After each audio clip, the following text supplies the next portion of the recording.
$250,000 for my retirement. Somehow it disappeared when Robert moved out. While George was arranging for the police, I contacted Robert. He yelled back, "Stop it." I was shocked, but I had already reported it to the police. My name is Martha. I moved to New York to work when I was young and had 2 sons. Both of my sons are now adults, and my husband passed away early. I retired at 60. I had saved $250,000 for my retirement, so I wasn't too worried about my living expenses. Still, it was time to think about my future life. In the midst of this, Robert, who had always lived at home, talked about moving out. Robert's wife, Sarah, had complained to my son that she didn't want to take care of me in the future, so I expected this conversation to come up someday. I had no expectation for Sarah to take care of me.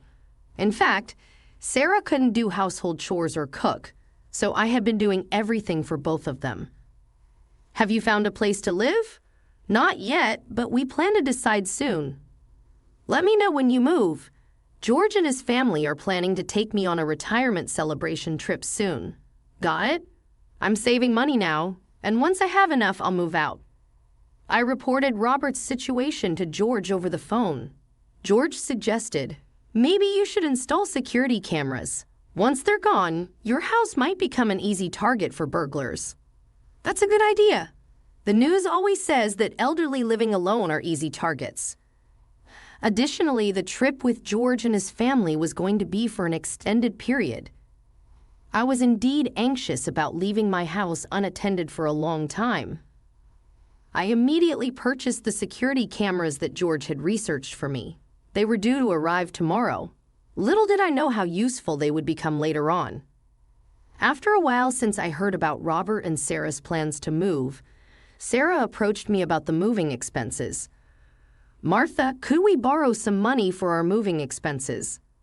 I was actually fired from my part-time job. "We won't be able to cover the moving expenses at this rate." "Fired from your part-time job. What did you do?" "Please, Martha, lend us the money." Reluctantly, I agreed to lend them money for the moving expenses and enough to live on for a while after moving. "Make sure you pay it back." "Sure we will." She always responds well like that, but I was feeling resentful towards Sarah after a few days. I considered talking to Robert about it. It seemed Robert was not preparing for the move, so I asked him about it. That's when I discovered a shocking fact. I lent Sarah the moving expenses. "So you should be able to move now, right?" "I don't know anything about that." "What?" I was stunned. She said she would pay it back after moving. "I don't know about that. How much did you lend her?" "About $3,000. "What? There's no way we can pay that back. I'm a temp worker, but Sarah said she needed the loan." I couldn't hide my surprise. Just then, Sarah returned home. I rushed to the entrance, eager to confront her about what happened to the money for the move. "I'm sorry. I spent it. But you have money, so $3,000 shouldn't be a big deal, right?" "There's no way. That's okay." "What did you spend it on?" "Designer bags and new clothes. The new ones were so cute, but I can't spend any more money until I find a part-time job." "Don't worry, I'll pay you back as soon as I find a job." Bit by bit, I could only be appalled by Sarah's words. "I'm retired now, so I really need you to pay me back, you know. Do you understand?" "I get it. Geez, is this the so-called bullying mother-in-law?" I just want to get out of this house already." Sarah was only making selfish remarks. I regretted lending her money. George was supposed to visit today. George has a 1-year-old child, and his wife Michelle is a working mother. They had mentioned taking me on a trip, and we were supposed to decide on the dates today. Robert hadn't returned from his temp job yet, so it was just me and Sarah at home. "Sarah, could you help out today since George and his family are coming?" "I can't do chores, I just got my nails done." "Then could you at least set the table or do some shopping? George's family is coming for lunch." "You prefer George over Robert, don't you?" "That's not true. I just want them to have a nice time since it's been a while." As I said that, Sarah clearly looked displeased. It's not like I'm trying to favor one son over the other, but it's natural to want to treat them a bit better when you haven't seen them for a while. I've never made any comparisons between her and Michelle despite Sarah having some personality issues, but she dislikes Michelle and always picks fights with her when George's family arrived. Sarah blatantly scrutinized Michelle. Looking plain as usual, huh? Couldn't you dress up a bit? You're in front of your mother-in-law. As if I ever thought such a thing. Her insincerity in trying to flatter me only at such times was deplorable. Don't mind her. She's just in a bad mood. I tried to smooth things over, but Michelle looked down apologetically. She's always being bullied by Sarah. I try to protect her as much as possible, but it seems Sarah doesn't like that either. Back in the kitchen, I spoke to Sarah. Sarah, can't you try to get along with Michelle a bit better? I want to, but I just don't like her gloomy attitude.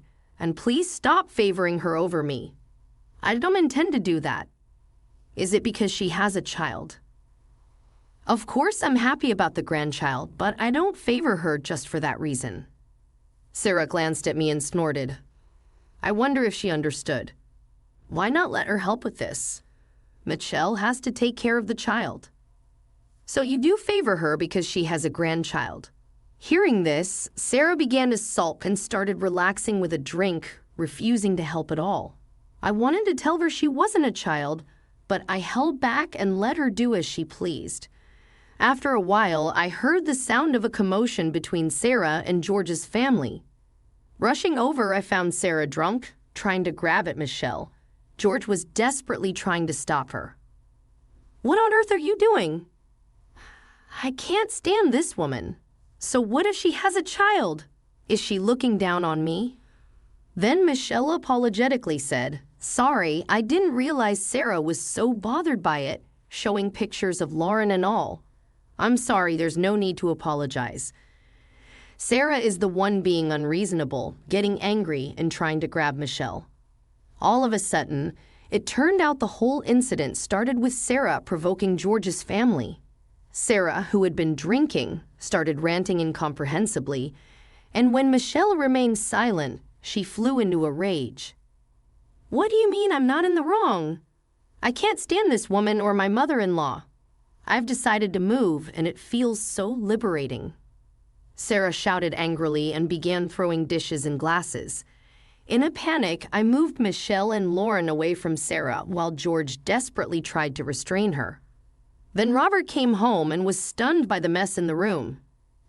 Despite the fact that George and Michelle had come over for a visit after a long time, this happened. Robert took his wife away and the situation calmed down for the moment. While cleaning up the messy room, Michelle looked apologetic. Although there had been a dispute, the travel plans were successfully arranged in the end. George's family left with smiles, which reassured me. And then Robert called me into the living room. Meanwhile, Sarah had fallen asleep, still drunk. We decided to move out sooner. We're leaving next weekend. Really? Is money okay? What about the house? She says she'll figure it out, but more importantly, we want to keep moving costs down. So could you and George help out? Sure, but George just left. I'll have to contact him. Could you call him for me? I find it hard to ask after what happened earlier. Of course, I readily agreed. I'm sure that once Sarah leaves this house, she will feel a little more at ease. I thought that Sarah might be feeling some strange pressure because of me. Although I might not be able to meet Robert and Sarah due to the earlier dispute, I still hoped that they would be able to spend a peaceful time with each other. Today was the day Robert and Sarah were moving out. After seeing them off, I went back to the living room. Actually, I was planning to go on a trip with George's family starting tomorrow. Thank you. I hope this settles things down for them. That would be great. Really, it would. While I was offering tea and snacks to George's family for a break, I went back to my room to prepare for the trip. A trip would certainly cost a lot of money. Thinking this, I was shocked when I opened the drawer containing my bank book. This is terrible. When I hurried down to the living room, George's family looked at me in confusion. My savings, the bank book I was saving for retirement, is missing. At my words, George's family's eyes widened in shock. A thief? When could this have? What should we do? As I panicked, George's wife timidly asked, how much was in there? $250,000. At my words, the George's family froze. Call the police. It must have been a thief. I yelled at George, who quickly grabbed his phone. What about Robert's family? Unaware that a thief had entered, they had moved out, and if something was missing, they would be in trouble. I called Robert. Robert, there's been a burglary. A thief broke into our house. I didn't notice it all, but make sure nothing of yours was stolen when you unpack. What? What do you mean? My savings bank book is missing. It had $250,000 in it. Surprised, Robert hesitated for a moment before responding cautiously. $250,000? Are you sure? Yes, I've been saving it for retirement since your father passed away. I'm contacting the police now. When I desperately completed, Robert exclaimed in a particularly loud voice, What? Wait, please no, that's not right. Amidst Robert's panic, Michelle turned to me and said, Excuse me for interrupting, but this house has security cameras installed, right? Even in the bedrooms? Yes, indeed. They were properly installed in that room, too. Shall we check them? Prompted by her suggestion, I hurriedly took out the computer from the dresser. I wasn't familiar with how to use the computer, but using a mobile phone to check the cameras was hard to remember, so George had given me an old computer. I handed the computer over to Michelle. After skillfully operating the computer, she was shocked and speechless. Seeing her reaction made me suspicious, so I peered into the screen. Then, from the phone that was still off the hook, I could hear Robert's voice, Don't call the police. Sarah might get wrongly suspected. Almost fainting, I listened to Robert's desperate plea. 30 minutes later, Robert rushed back in his car.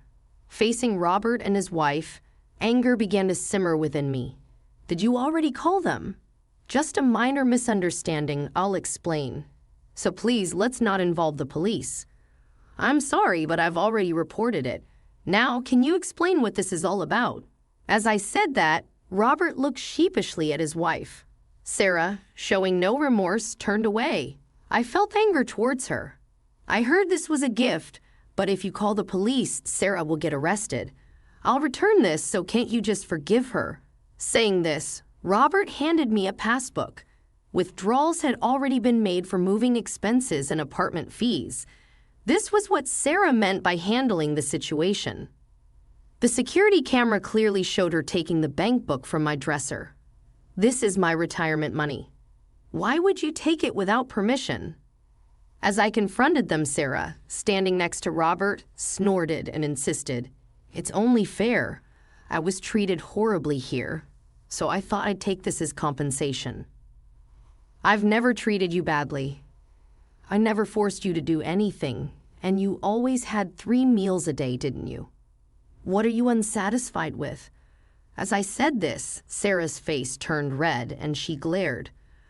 I suffered more emotional distress compared to Michelle. It was hard being called over to the house and feeling like I had to have your grandchildren. Such a delusional claim from the daughter-in-law. I couldn't forgive her. Stealing someone else's belongings is something a thief would do. Do you understand that? I lived in this house too, so it's partly mine. Calling me a thief is terrible. She started crying as she said this. Robert pleaded, Please forgive her, Mom. I'm begging you. Did he really think I could forgive this? My frustration towards my careless son was growing. Hearing the exchange between me and his wife, George slammed his hand on the desk and stood up. Enough with the nonsense. With an angry face, George glared at his brother's wife. After all the care Mom has given you, how can you act like this? From what I've seen, Mom has been good to you too, Robert. You should have said something. She's your wife, isn't she? George's anger was evident as he turned his gaze. Robert swallowed hard, sweating profusely. It couldn't be helped, I didn't know. Don't say you didn't know. Why weren't you paying attention? It's because you're weak that she does whatever she wants. And this is Mom's house, not Sarah's. It's not okay to just take things as you please. George pointed at Sarah as he spoke. Seeing him, Sarah made a displeased face. What's the matter, Mama's boy? It's my fault. How dare you talk back when you're just the brother-in-law? Of course, it's your fault. I've been dissatisfied with how you treat Michelle all along. Why should my wife be belittled by someone like you? Do you have any idea how much Michelle has been struggling? But overwhelmed by George's intensity, she turned away and hung her head. Michelle hurriedly spoke to him to calm him down. George calmed down a bit, but he still glared at Sarah. Look, I'm sorry. It's true, I let Sarah do as she pleased, and I had given up thinking she wouldn't listen to me anyway. Robert apologized. Sarah confronted him, demanding him to take her side, but he only shook his head. How terrible, I thought. You would be on my side. Stop it. It's a fact you stole, isn't it? When Robert said that, Sarah, in a bad mood, knocked over a nearby vase and turned away sulkily. At that moment, the police rushed in. They must have been startled by the loud noise inside. They restrained the rampaging Sarah and turned to face us. I diverted my gaze from the police and briefly glanced at the security camera. Seeing this, the police confirmed the theft of the bank book by Sarah and then took her into custody. Robert, say something, help me, Sarah pleaded. It's too late now. Why would you say that? You're too selfish. I can't cover for you in this. It's too much, Robert responded, turning his gaze away from his wife and hanging his head. Let's get a divorce. Hearing those words, Sarah stopped moving and gave up her resistance in shock. Wait, Robert, are you serious? I tried to warn her at first, but she never listened to me, ignored me when it was inconvenient for her, and now this. I can't take it anymore. I can't go on with her any longer, Robert confessed. Later, it was revealed that Sarah had also been involved in marriage fraud. Robert was shocked to learn this. Sarah was said to be facing a certain prison sentence, and so Robert and Sarah divorced. Sarah was ordered to pay back the marriage fraud and compensation to Robert. Robert offered to cover part of the repayment for the marriage fraud. He wanted to take responsibility for not being able to firmly stop his wife. I went on a trip with George and his family. Spending a long time with my young grandchildren was a lot of fun. Now I'm living with Robert again. With debts to repay, he has set a goal to stop being a temp and become a full-time employee, and he's working hard towards it. I'm happy to see my once unreliable son gradually maturing.